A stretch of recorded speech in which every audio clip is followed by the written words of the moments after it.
Buenas tardes.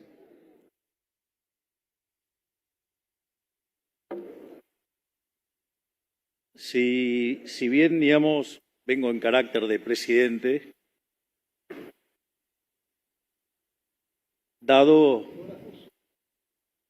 lo intenso que está el debate sobre si hay atraso cambiario, no puedo dejar de ser economista. Así es que me parece relevante tener este debate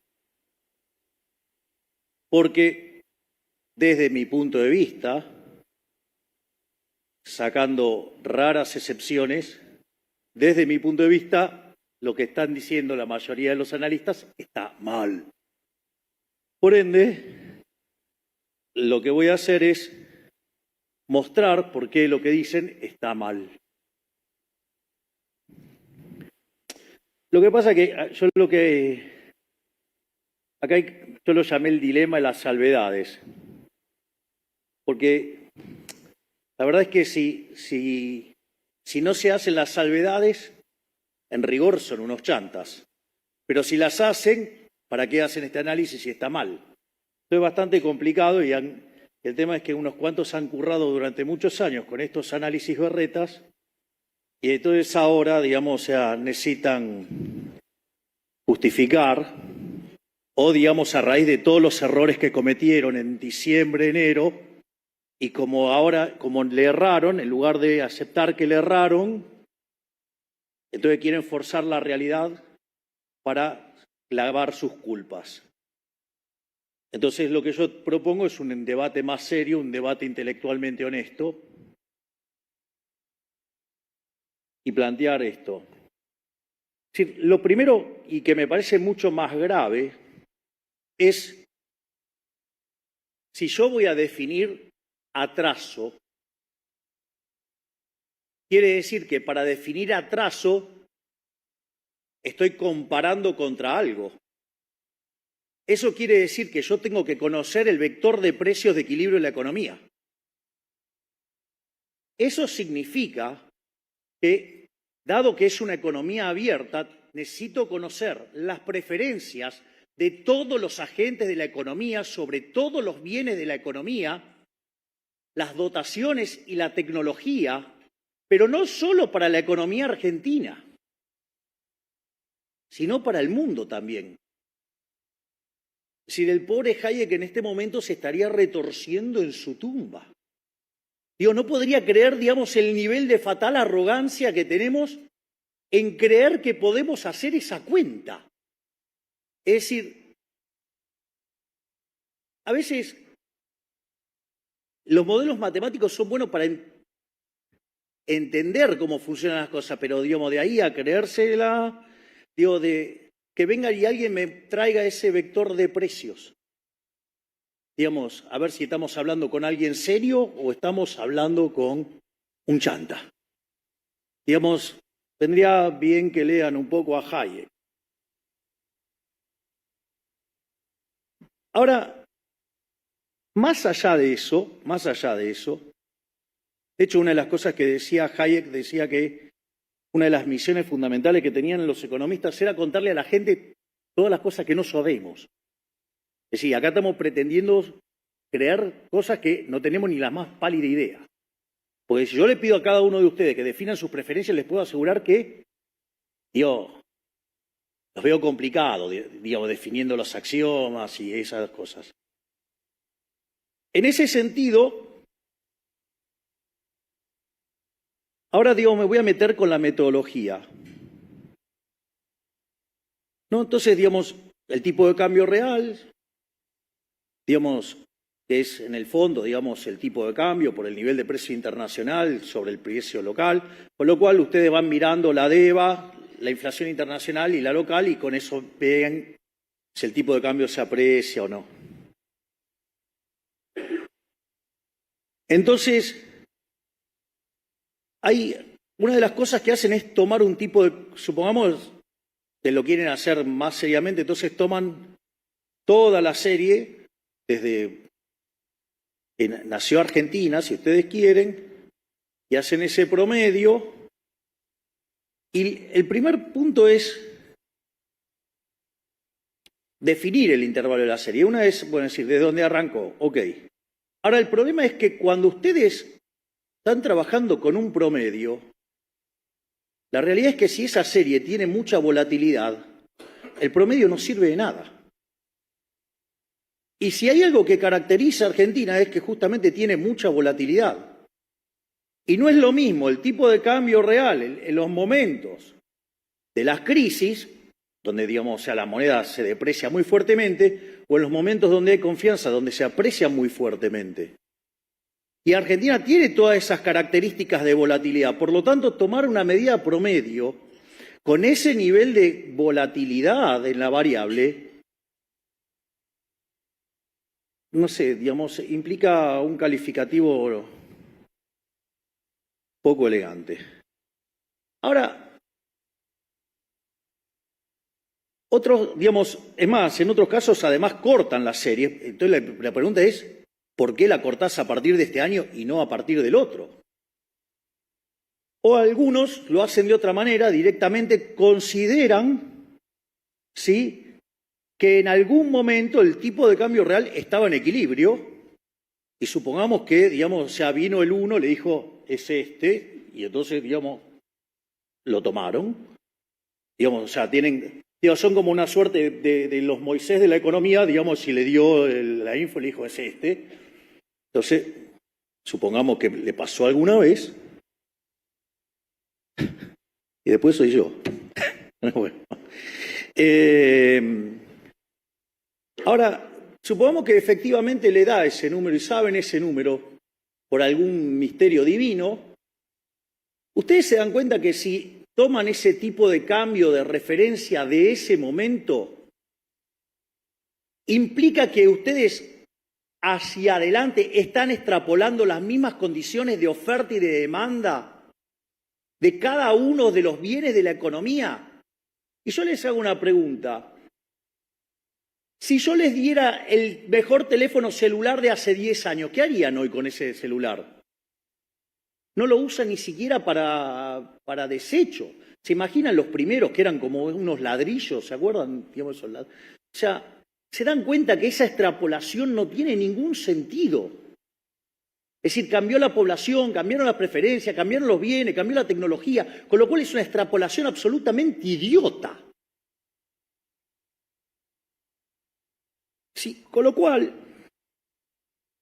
y además, ustedes, de vuelta, y si lo quisieran hacer bien, necesitarían saber las preferencias, la tecnología, las dotaciones de los argentinos y del mundo, pero no solo ahora en términos estáticos, sino que además lo deberían conocer intertemporalmente, es decir, de acá hasta el fin de la historia de la humanidad.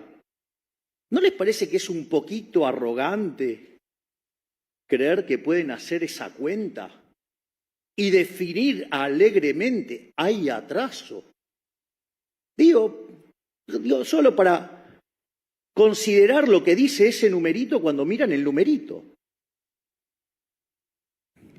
Ahora, ¿eso quiere decir que como economistas no podemos decir nada? No quiere que no podemos decir nada. Podrían haber formas o mecanismos indirectos para creer que hay algún problema o hay algún desequilibrio. Es decir, entonces, uno lo que tendría que hacer es, bueno, ¿qué entiende la profesión por este tipo de cuestiones y bajo qué circunstancias uno podría creer que se podría estar dando un desequilibrio que va a derivar en que nos peguemos un tortazo? Digo, para ponerlo de manera elegante. Entonces, yo lo que voy a hacer es repasar dos modelos estándar y ver, digamos, cuáles podrían ser esos indicadores que muestren que hay un problema en el mercado de cambios o que hay un desequilibrio, que hay una situación que podría conducir a un estallido. El modelo, digamos, más convencional, más estándar, uno podría trabajar, con lo que es el modelo Mandel-Fleming, y lo podría corregir para ponerle una curva de oferta, digamos, para que no dé, digamos, ese modelo tan tonto de solo ajuste de cantidades. Entonces, yo les traje las distintas variantes. Entonces, digo, por ejemplo, vamos a tomar el caso, no sé, de tipo de cambio fijo. Entonces, yo tengo tipo de cambio fijo en el Mandel-Fleming, si aplico política monetaria expansiva, digo, eso lo que va a hacer es, en rigor, si el modelo es de ajuste de cantidades, el desequilibrio en la tasa, lo que me va a hacer es que se me vayan los capitales, la contracara es que pierdo reservas. Por lo tanto, digamos, el desequilibrio, una de las cosas que uno debería estar apreciando, entonces, si tiene algún problema de desequilibrio macro, es estar perdiendo reservas internacionales. Si yo no me equivoco, el señor que está sentado ahí lleva comprado más de 16.000 millones.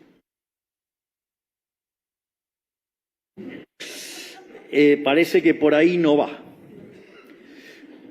Entonces, bueno, ahora vamos a suponer el caso de que ahora hacemos política monetaria activa, pero hay curva de oferta, digamos, vertical. Entonces, no solo que baja la tasa de interés y eso me genera salida de capitales, sino que además me hace subir los precios y en esa suba de los precios además se me aprecia el tipo de cambio, se me deteriora la balanza comercial, con lo cual no solo que tengo pérdida de reservas, sino que además tengo deterioro de la balanza comercial y de la cuenta corriente. Y con los precios en tendencia alcista. Digo, no está pasando porque, digamos, estamos acumulando reservas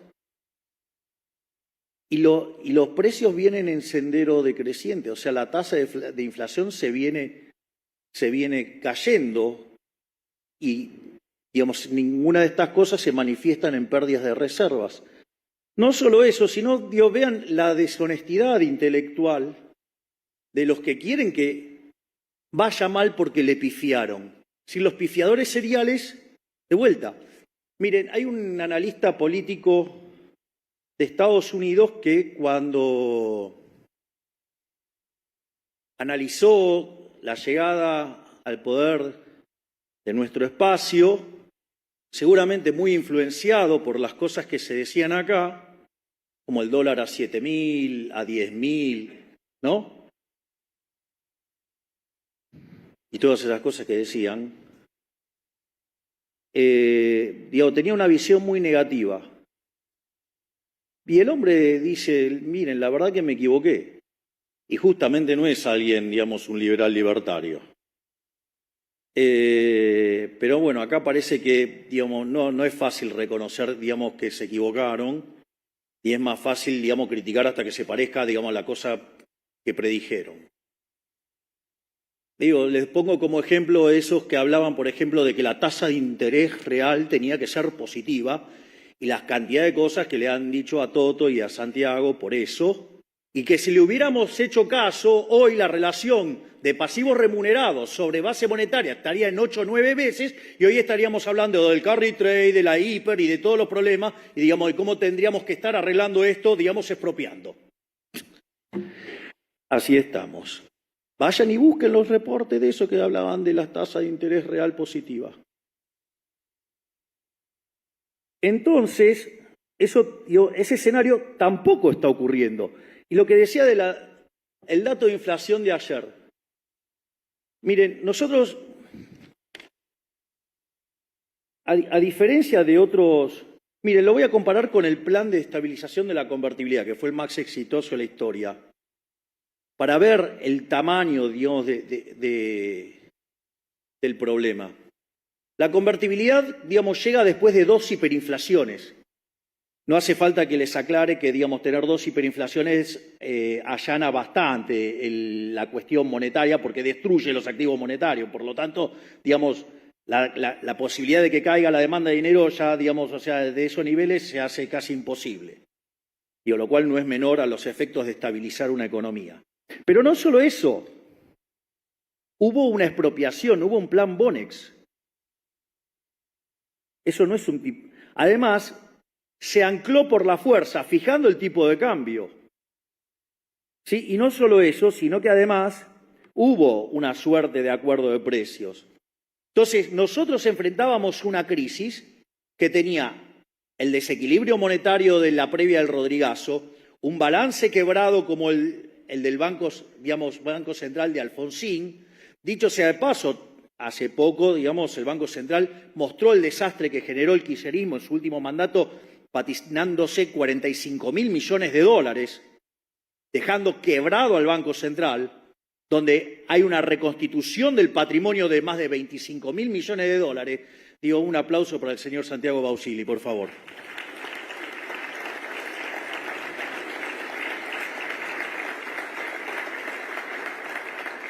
Y todo lo hicimos a mercado. Acá no hubo expropiación. Todo a mercado. Yo no tengo la culpa que no entiendan cómo funciona el problema del ancla nominal, el cual explicaré después. Entonces, y la realidad que nosotros estamos haciendo todo este proceso de estabilización, de desinflación, con corrección de precios relativos. Entonces, ¿por qué hablo de deshonestidad intelectual?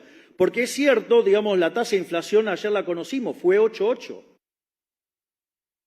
Pero nosotros estamos recomponiendo precios relativos. No es que, no los estamos haciendo. Y cuando entonces ustedes miran la COR fue al 6,3. Cuando ustedes miran lo que está pasando con alimentos y bebidas, casi todos los indicadores están abajo del 3%. De hecho, la más común es, de hecho la de Fiel, dio 1,7.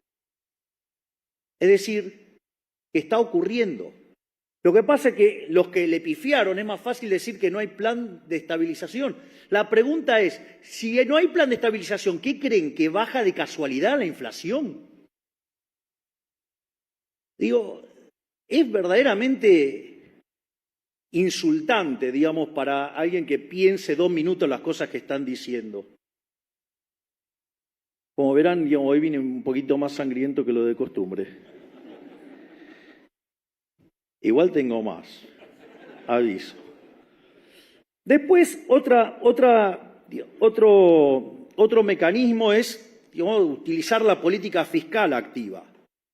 Es decir, entonces, en ese contexto yo estaría generando déficit fiscal, estaría haciendo subir la tasa de interés y eso haría que entren capitales, ¿sí? Y eso me aumentaría las reservas.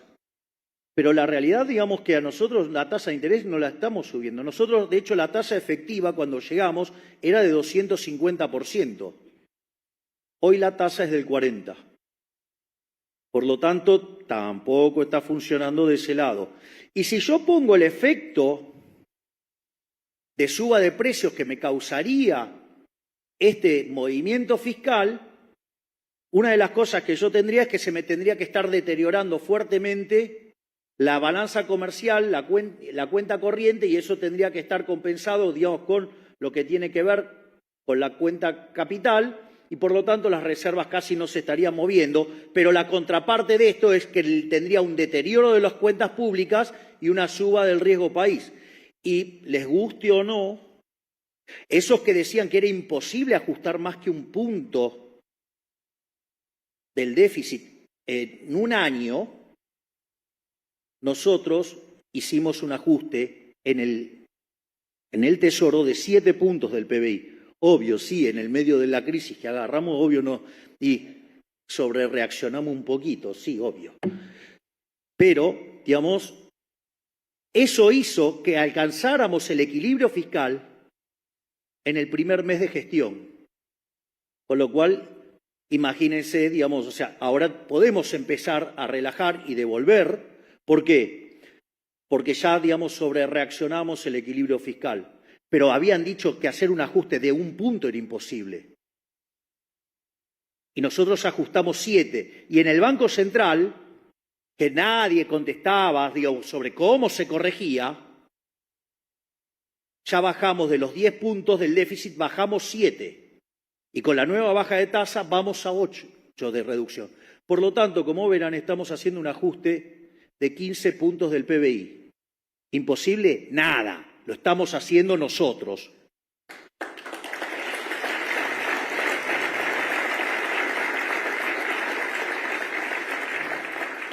Por lo tanto, todas esas formas de endeudamiento, ahora no nos endeudamos. ¿Por qué? Porque tenemos equilibrio fiscal, tenemos equilibrio en la cuenta financiera. Eso significa que la deuda no sube. Si la deuda no sube, eso significa entonces que la relación deuda-producto no es creciente. Consecuentemente somos solventes y eso, digamos, el mercado se dio cuenta. El riesgo país de 2.900 cayó a 1.200. Los bonos que costaban $18 cuando ganamos ahora cuestan 60. ¡Bravo!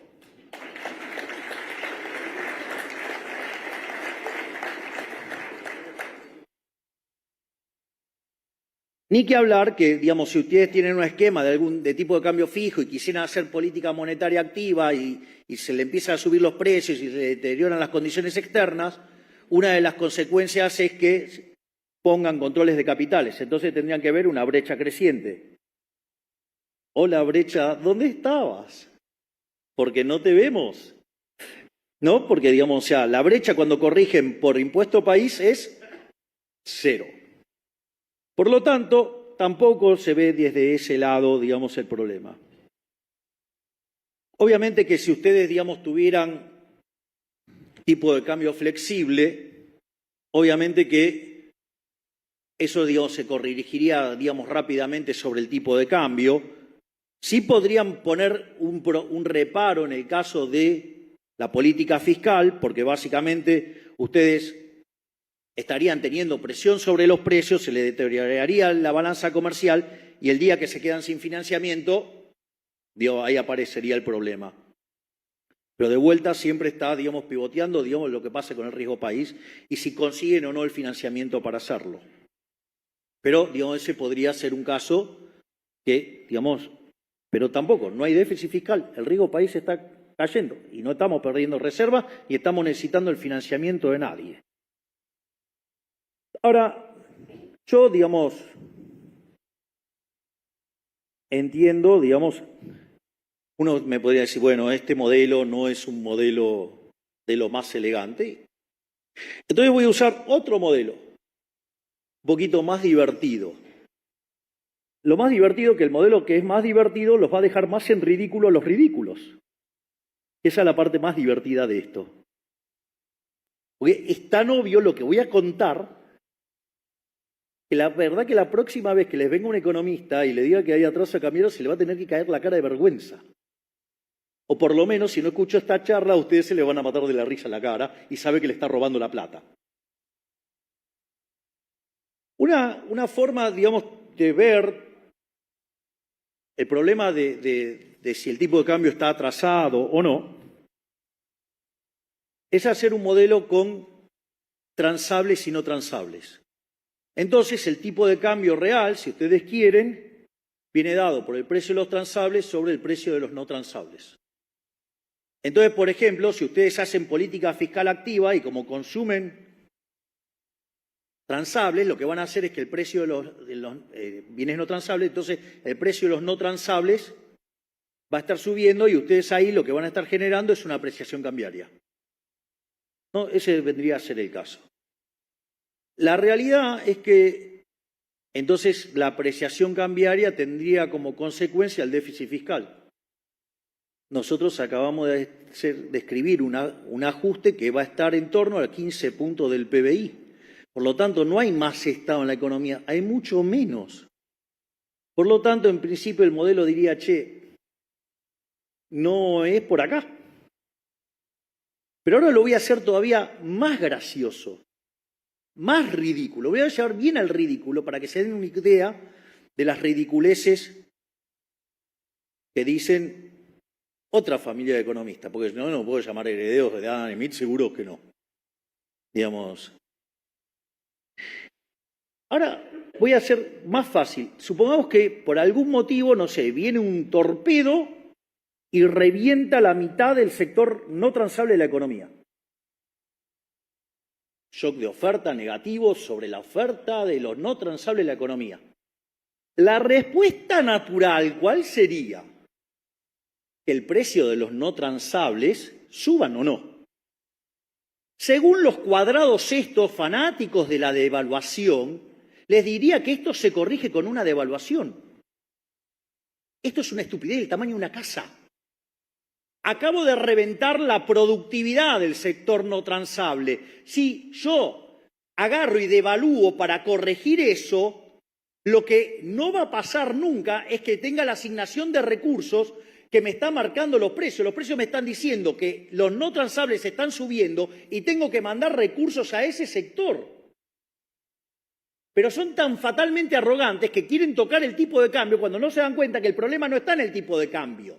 El problema no está en el tipo de cambio, está en el que sufrí un shock de productividad. Se llama 20 años de populismo. Y si ustedes quieren tomarlo mejor, se llama 100 años de populismo.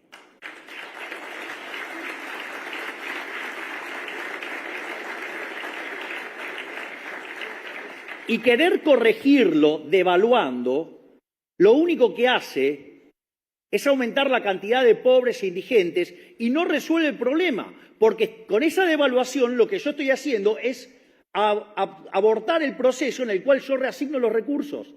Es decir, yo, digamos, cuando yo limpio todo el sistema, sí, va a estar cara Argentina en dólares, pero no se corrige devaluando, se corrige vía reformas estructurales en el sector no transable, digamos, vendría a ser la regla. Por lo tanto, es absolutamente ridículo. Entonces, vamos a cada uno de los elementos. Entonces, un indicador, de que yo tengo un problema que desde la política económica estoy generando atraso cambiario, tendría que estar viendo déficit fiscal y creciente. Acabamos de decir que metimos un ajuste de 15 puntos del PBI. Listo, no hay lugar a discusión ahí. La otra es, estoy llevando, digamos, una política monetaria activa. Entonces llevo una política monetaria activa, y estoy generando estos desequilibrios. La realidad es que la cantidad de dinero en términos reales se está desplomando. Si ustedes toman los indicadores, esto lo vamos a discutir un poquito más adelante, sobre cómo es la salida de todo esto. Por lo tanto, digamos, si yo veo cómo están cayendo los activos monetarios de la economía en términos reales, está claro que no estamos haciendo política monetaria expansiva. Y de hecho, estamos haciendo un laburo enorme para frenar todos los grifos de emisión. Digamos, hemos frenado el grifo fiscal. De hecho, la política fiscal hoy es un mecanismo de contracción de dinero. Parece una joda, pero esto es Argentina ahora bajo el gobierno de La Libertad Avanza. Pero no solo eso. La otra es, si yo hago política monetaria activa y tengo cepo, entonces tendría que tener brecha. Yo les recuerdo, digo, que cuando nosotros llegamos, o sea, la brecha era del 200%. Digo, había una relación 3-1. Es decir, y hay caraduras liberticidas que durante toda su vida vivieron hablando de que había que ponerle arena en las ruedas, ¿no? O sea, y ahora vienen a hablar de el cepo. Digo, o aquellos que uno le hace el planteo y dice, no, pero es cepo. Y son los mismos que decían que una brecha del 60% estaba bien y se podía convivir con eso. Y hay cada caradura dando vuelta que... Yo digo, no se deben leer las cosas que escribieron antes. Por eso hay, digamos, algo muy divertido que anda dando vuelta en Twitter, que es cuando les hacen accountability y empiezan a mandar los informes que escribieron en diciembre, enero. Es un plato.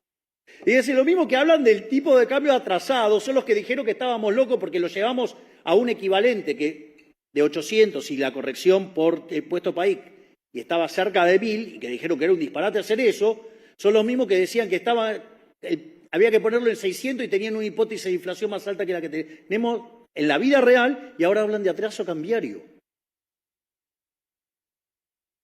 No cierra el modelo. Digo, no sé, o hacen matemática borrosa.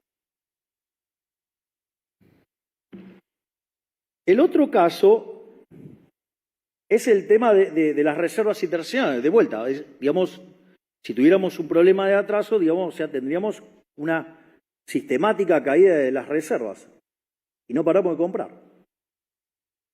Y después el tema de los precios, ¿no? Digamos, donde claramente se ve el sendero decreciente de la inflación. Esto es interesante porque nosotros cuando llegamos, la primera semana de diciembre los precios corrían al 1 diario, que era el equivalente al 3.700% anual. En la segunda semana se aceleró a un poco más y eso anualizado daba 7.500. Y si ustedes se fijan, digamos, puede ser que mayorista sea publicado después que el IPC, pero en realidad es un indicador que se les adelanta el IPC. Y dio 54%, eso anualizado da 17.000. Y eso hubiera sido posible si hubiera habido que convalidación monetaria. Pero la convalidación monetaria no se dio porque decidimos frenar la emisión, porque decidimos pararnos arriba del gasto público y meter el ajuste fiscal no más grande de la historia argentina, sino de la historia de la humanidad. Es decir, cosa que lo reconocen en todo el mundo, menos acá, porque la calidad del ajuste no es óptima. Le voy a decir algo, no, porque tiene mucho de licuadora y poco de... y tiene tijerita. Yo le digo, digamos, o sea, primero, digamos, hemos recortado la obra pública, le hicimos cero, recortamos las transferencias discrecionales, no paramos de cortar choreos, digamos, llevamos la estructura del Estado a la mitad.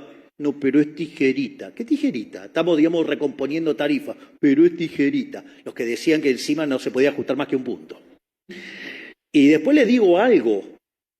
Cuando la licuadora se convierte en permanente, es motosierra también. Es decir, digamos, a Toto, digamos, lo voy a llamar chanchito de yeso.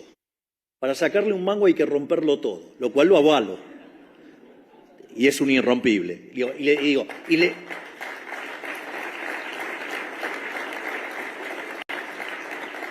Y les voy a decir algo más. Si alguien lo quiere romper antes, me va a tener que romper a mí, porque yo no voy a entregar el resultado fiscal.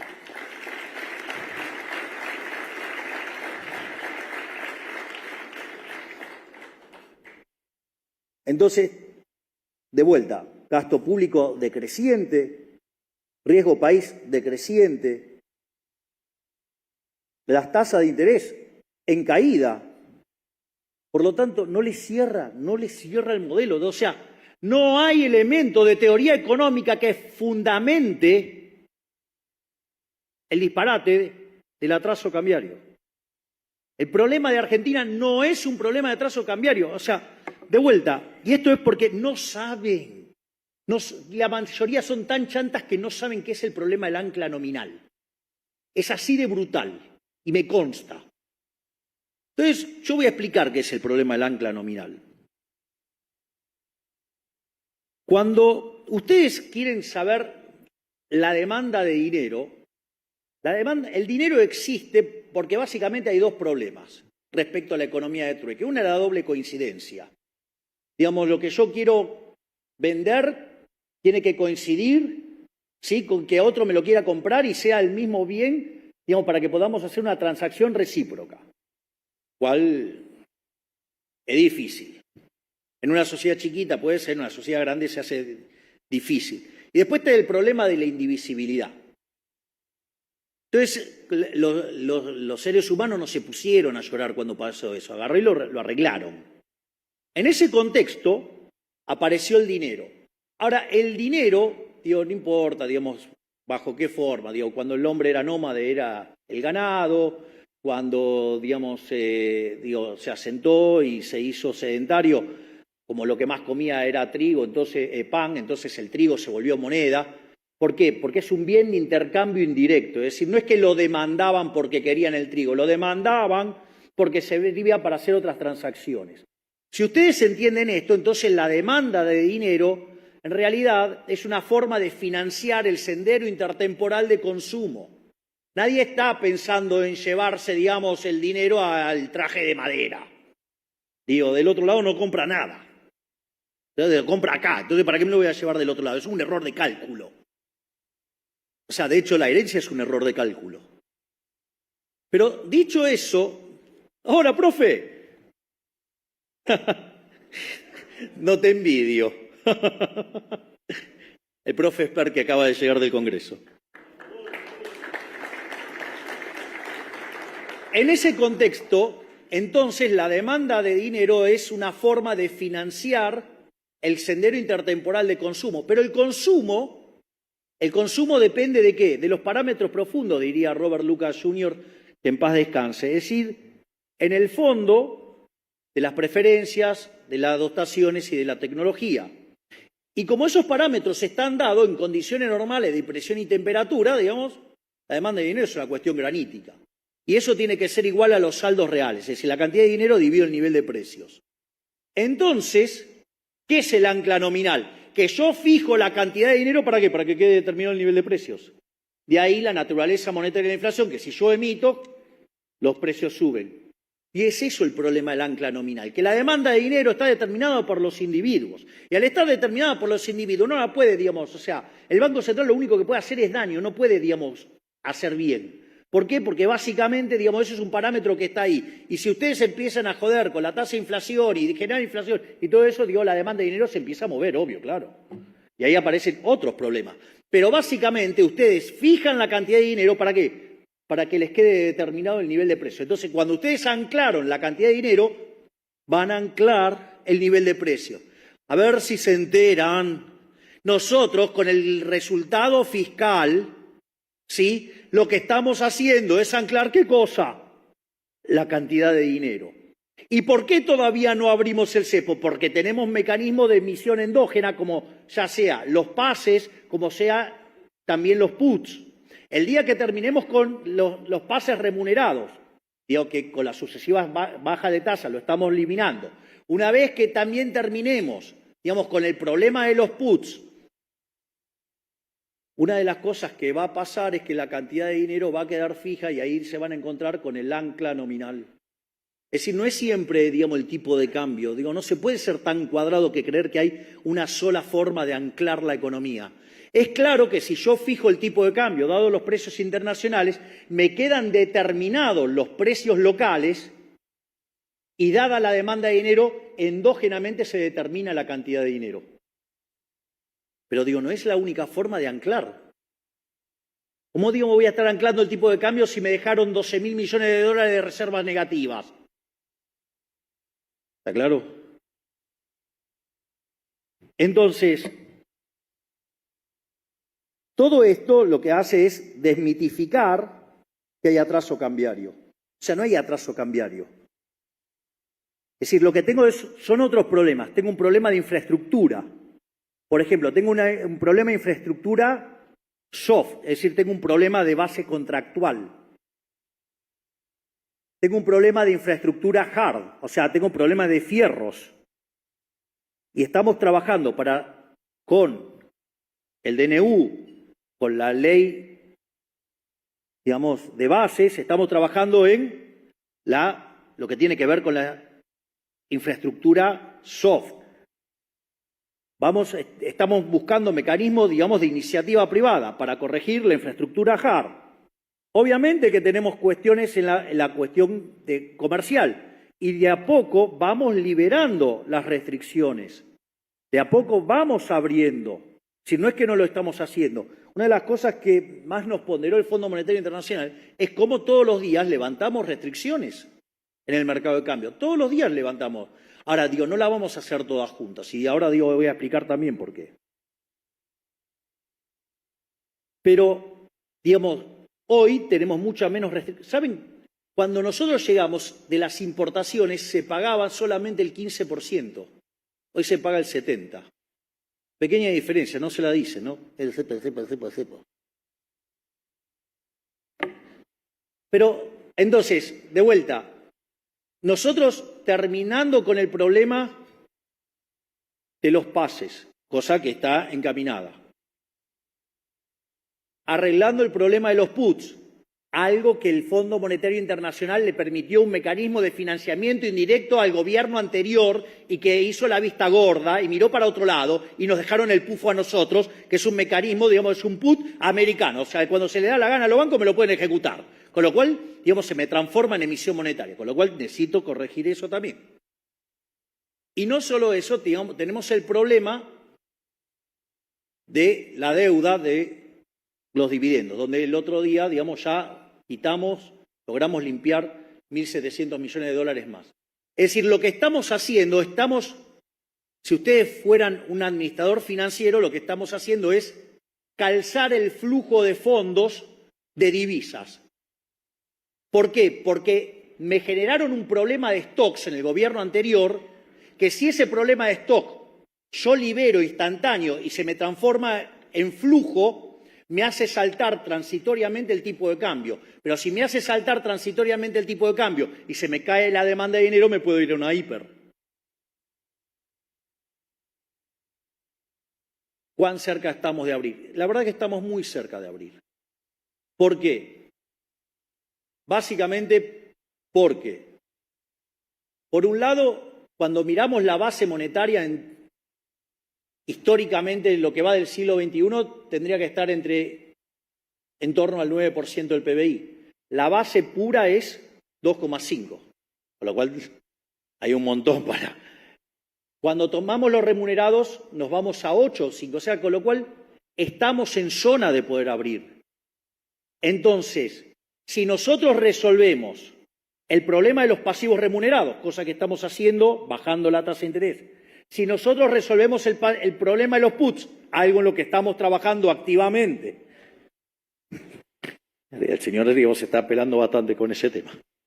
Y por otra parte, estamos arreglando el problema de los dividendos. Si ustedes se fijan, estamos calzando los flujos de fondos de divisas y cuando terminamos de hacer eso, vamos a abrir el cepo. Es decir, está, digamos, en nuestros planes abrirlo lo más rápido posible. Pero ¿saben por qué tardamos?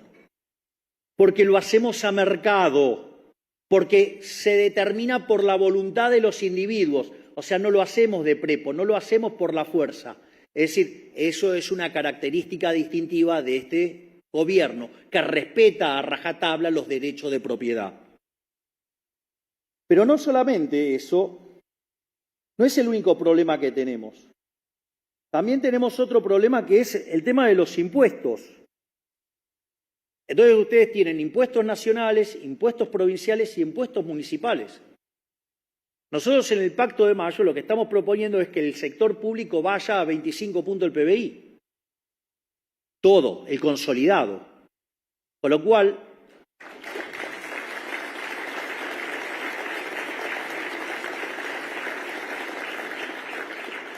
cual, la intención es bajar los impuestos. Y nosotros tenemos la intención de bajar los impuestos. Y le voy a mostrar dónde se demuestra que nosotros queremos bajar los impuestos. Primero, si lo miro a la Rothbard o a la Friedman, cuando miro el tamaño del sector público, esa es la verdadera carga fiscal.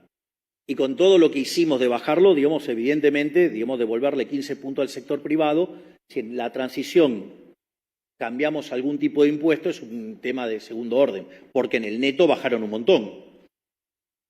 Pero dicho esto, vamos por los impuestos explícitos. Digamos, ¿cómo sería la dinámica? La dinámica sería primero eliminar el impuesto país, después las retenciones y después el impuesto a los débitos y créditos bancarios, por ejemplo. ¿Dónde ustedes pueden ver dónde está nuestra voluntad de querer bajar los impuestos? Que nunca los quisimos coparticipar. Porque si los coparticipamos no los bajamos nunca más. Entonces la mejor muestra de que los queremos bajar es que no los coparticipamos.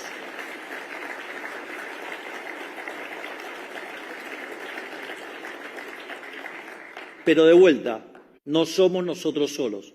Nosotros tenemos la voluntad de bajar los impuestos. En la medida que la economía empiece a rebotar y empiece a crecer, los vamos a ir bajando. No tengan dudas.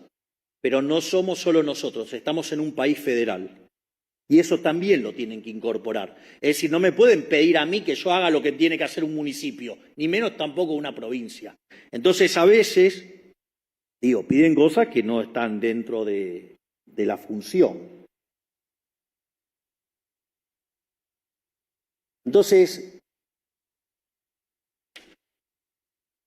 la realidad es que una vez que nosotros hagamos todo esto,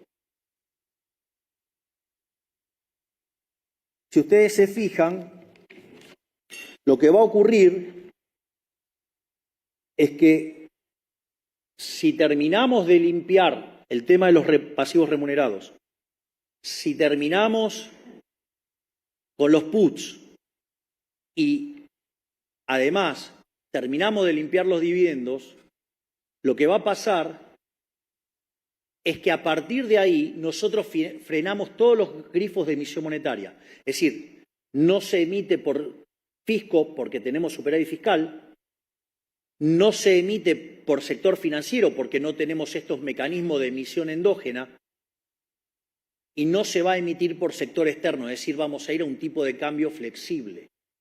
Esto no es menor, porque el ancla en pesos, ¿cuál va a ser?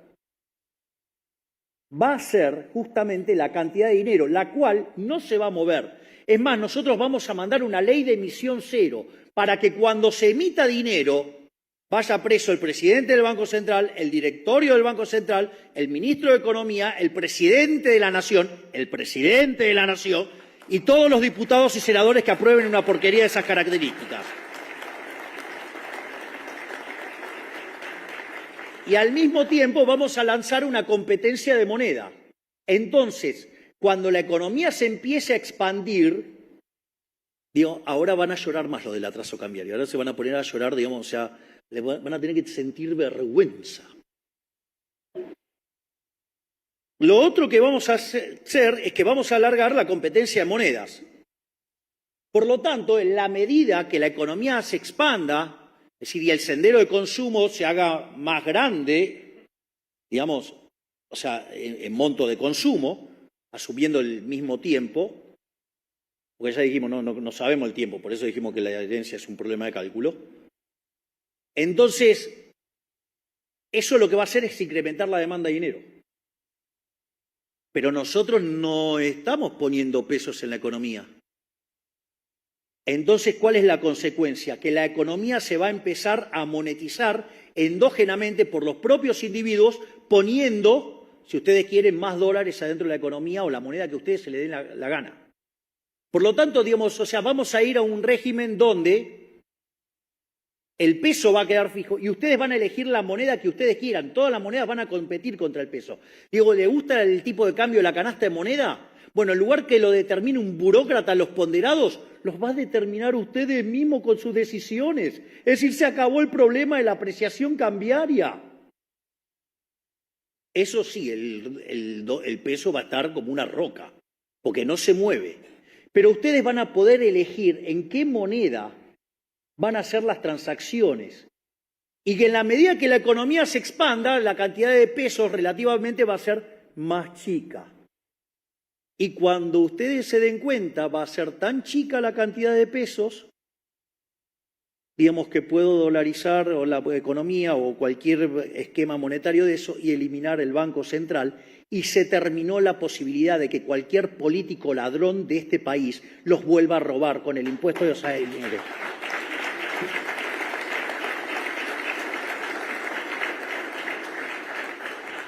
Por lo tanto, no es que no hay un programa económico.